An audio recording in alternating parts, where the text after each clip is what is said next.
little gap like that's okay, and then from here, I just start trimming it up.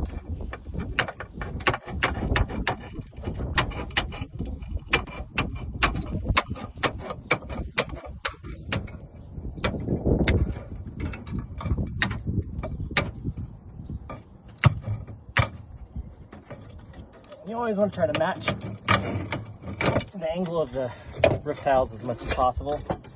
And you always want to leave it flaring out a little bit at the bottom, because now if the birds ever try to push in, there's nowhere for it to go because it's coming down the peak. So as they push in, the gap gets smaller. So there's nowhere for this to go. Do you think they'll be able to get into that gap right there? That piece up there, we're going to add a little strip that goes all the way up so they can't get in up there. Okay.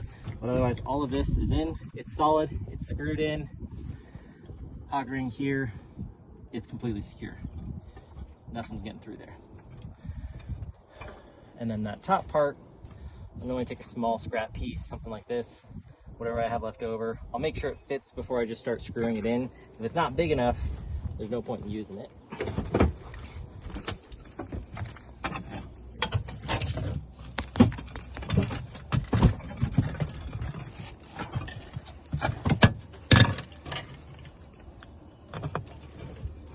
There's a big hole back here, plenty big for a bird to get it in their nest. So just want to make sure it's plenty big that's gonna fit. Nothing's ever gonna be able to get through there. These areas are a little bit less visible, so you don't have to be as meticulous about the overall look. You still got to make sure it's secure and nothing's gonna get through there.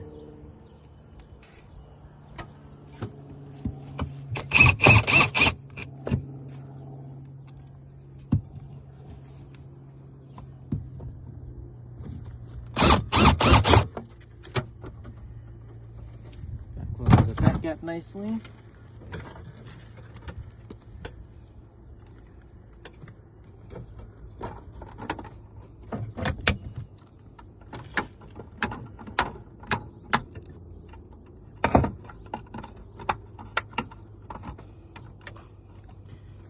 And then similarly, when you get to the corner and you've got this angle cut, I try to match the angle of the cut as much as possible. It doesn't always line up exactly and it doesn't end up being perfect, but as long as it is really close.